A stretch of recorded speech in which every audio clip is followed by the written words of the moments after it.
Audio Jungle.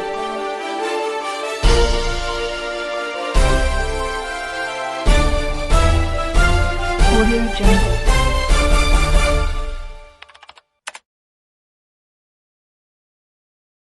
नमस्कार, मैं कौशल कुमार आपका क्रांति रिपोर्टर टीम की तरफ से आपका हार्दिक स्वागत और अभिनंदन करता हूँ। जीवन गाथा के आज के इस एपिसोड में मैं जिस शख्सियत की बात करने जा रहा हूँ वह न केवल अपने आप में खास है बल्कि जीवन पर्यंत कठिनाइयों से लड़ता रहा। उसके कदम लड़खड़ाए, गिरे, फिर साहस कर उठा, फिर गिरा, अंततः जीवन की सांझ हुई। नाम है नसरुद्दीन मोहम्मद हुमायूं। इतिहास के पिछले पृष्ठों में चाचा आलम और अफगान शासक दौलत खां लोदी के निमंत्रण पर काबुल शासक बाबर भारत आया था। लोदी वंश के अंतिम सम्राट इब्राहिम लोदी, जो कि पानीपत के प्रथम युद्ध में षड्यंत्र का शिकार हुआ तथा वीर गति को प्राप्त हुआ। यद्यपि उसके चाचा और अन्य सम्राट के लालच के कारण बाबर को हमेशा के लिए भारत का बना दिया। ये तो हुई प्रीवियस पुरानी बातें।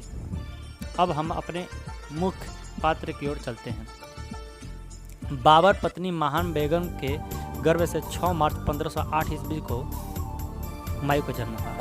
इनकी शिक्षा संबंधी विशेषताएं इस प्रकार से है कि अरबी, फारसी व तुर्की भाषा का ज्ञान न केवल गणित शास्त्र और ज्योतिष शास्त्र में भी खासी दिलचस्पी थे। हुमायूं के प्रतिभा से प्रभावित होकर 12 वर्ष की अल्प आयु में हिंदुकुश पर्वत के उस पार बदखां का सूबेदार नियुक्त कर दिया गया। इन्होंने पिता के साथ लगभग सारी अभियानों में बढ़ चढ़कर हिस्सा लिया, जैसे आमतौर पर सभी राजकुमार करते हैं। जब बाबर का अंत हुआ, हुमायूं को विरासत सौंप दी जा चुकी थी। विशाल साम्राज्य स्थापित तो था, मगर राज्य की आर्थिक स्थिति डामाडोल थी। गुजरात में बहादुर शाह, बंगाल में नसरत शाह, पूर्व में शेरशाह सूरी तथा इब्राहिम लोदी के चाचा राजपूत शासक भी अपने शक्ति को संगठित करने में लगे थे। बाबर हुमायूं को भाइयों से नरमी से पेश आने की सलाह दी थी, किंतु उनकी यह इच्छा न थी कि नव स्थापित मुगल साम्राज्य को विभाजित कर दिया जाए। मगर तैमूरी परंपरा के अनुसार माँ गुलरुख बेगम के 2 पुत्र, पहला कामरान को पंजाब का सूबेदार, जो कि पहले से काबुल और कंधार पर स्वतः जमाए बैठा था, तथा दूसरा अस्करी को संभल, मुसलमान मिर्जा को बदखां तथा हिंदाल को मेवाड़ का क्षेत्र दिया गया। इतिहासकारों का मानना है कि अविवेकपूर्ण ढंग से बंटवारा किया गया। भाइयों का असहयोग तथा व्यक्तिगत कमजोरियां हुमायूं का आगे चलकर असफलता का कारण बना। बाबर जैसे ओजपूर्ण न होते हुए भी हुमायूं ने कुशल सेनापति के गुण सम्मिलित थे। कुछ बड़े इतिहासकार का मानना है कि हुमायूं अत्यंत भोगविलासी, आलसी था, मगर इसका कोई विशेष आधार नहीं है। और चलिए मान भी लिया जाए, अफीम का कभी कभार सेवन करता रहा होगा, मगर अन्य सरदार भी तो ऐसा करते थे। और शराब छोड़ने के बाद बाबर ने भी अफीम का सेवा करता रहा था, मगर आदी न था।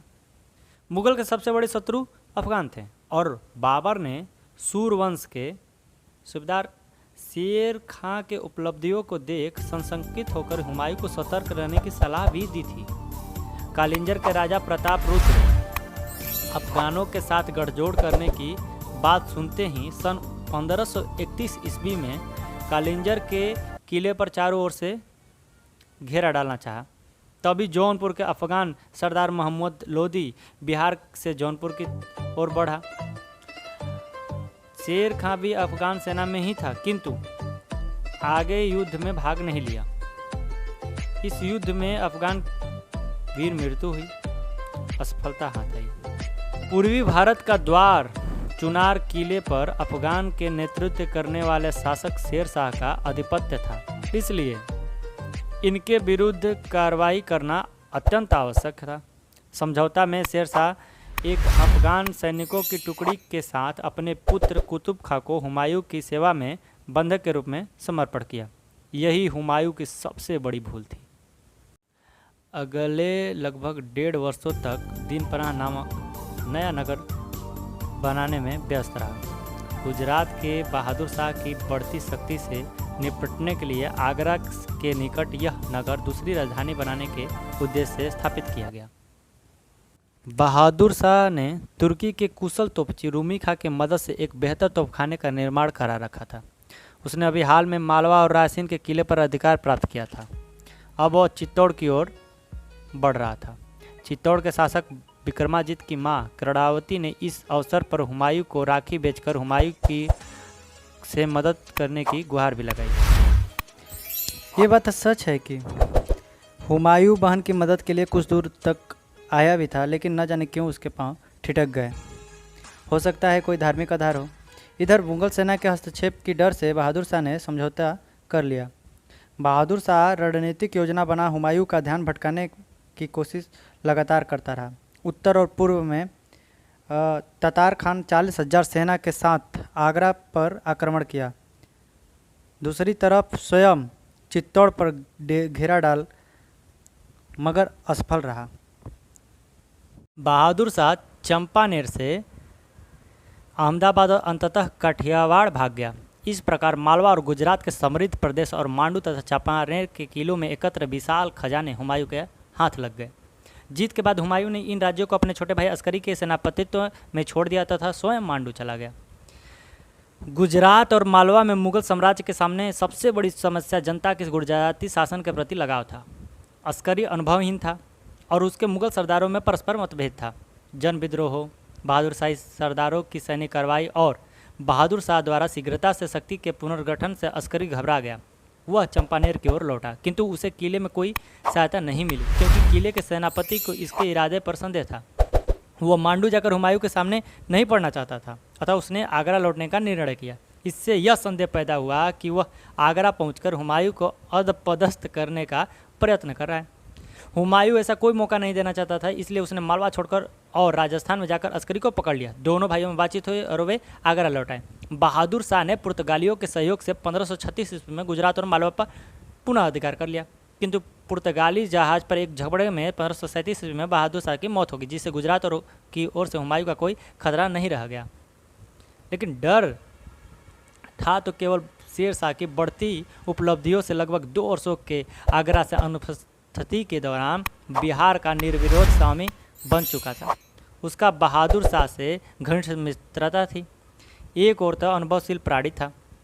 चुनाव पर एक बार फिर घेरे की किलाबंदी चली, परंतु शेर खां के पुत्र कुतुब खान ने मुगलों का डटकर सामना किया और लगभग 6 महीनों तक किले पर अधिकार नहीं करने दिया। अंततः मार्च 1538 में मुगलों ने कूटनीति और रूमी खां के तोपखाने का प्रयोग से इस दुर्ग को जीत लिया, परंतु उनको इस विजय का कोई विशेष लाभ न हुआ क्योंकि इस दौरान शेर खां ने धोखे से रोहतास के शक्तिशाली किले पर अधिकार कर लिया, जहाँ वह अपने परिवार को सुरक्षित छोड़ सकता था। इसके बाद बंगाल अभियान में प्राप्त गौड़ के खजाने को रोहतास के किले में जमा कर लिया। बंगाल पर दोबारा आक्रमण करने की लालसा से राजधानी गौड़ पर अधिकार प्राप्त करने की कोशिश की।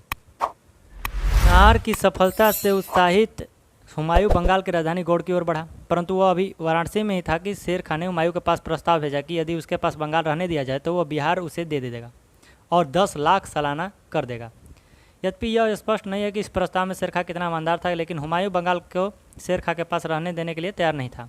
बंगाल सोने का देश था, उद्योगों से उन्नत था और विदेशी व्यापार का केंद्र था। साथ ही बंगाल का सुल्तान, जो घायल अवस्था में हुमायूं की छावनी में पहुंच गया था, का कहना था कि शेर खां का विरोध अब भी जारी है। इन सब कारणों से हुमायूं ने शेर खां के प्रस्ताव को अस्वीकार कर दिया और बंगाल पर चढ़ाई करने का निर्णय किया। बंगाल का सुल्तान अपने घाव के कारण जल्दी ही मर गया, अतः हुमायूं को अकेले ही बंगाल पर चढ़ाई करनी पड़ी। बंगाल की ओर से हुमायूं का कुछ उद्देश्यहीन था और उस विनाश की पूर्व पीठिका थी जो उसकी सेना में लगभग 1 वर्ष बाद चौसा में हुआ। 15 अगस्त 1538 ईस्वी को जब हुमायूं ने बंगाल के गौड़ क्षेत्र में प्रवेश किया तो उसे वहां पर चारों ओर उजाड़ और लाशों का ढेर दिखाई पड़ा। गौड़ में पहुंचकर हुमायूं ने तुरंत कानून व्यवस्था स्थापित करने का प्रयास किया और इस स्थान का पुनर्निर्माण कर इसका नाम जन्नताबाद रखा, लेकिन इससे उसकी समस्या हल नहीं हुई। उसके बाद हिंदाल द्वारा आगरा में स्वयं ताजपोशी के प्रयत्नों से उसकी स्थिति और बिगड़ गई। गौड़ में 3 या 4 महीने रुकने के बाद हुमायूं ने आगरा की ओर प्रस्थान किया। उसके पीछे एक सेना की टुकड़ी थी, एक तो वर्षा ऋतु, दूसरे अफगानों के आक्रमण और सरदारों में असंतोष। हुमायूं अपनी सेना को बक्सर के निकट चौसा तक बिना किसी नुकसान के लाने में सफल रहा। यह बहुत बड़ी उपलब्धि थी। जिसका श्रेय हुमायूं को मिलना चाहिए। इसी बीच कामरान हिंदाल का विद्रोह कुचलने के लिए लाहौर से आगरा की ओर बढ़ा।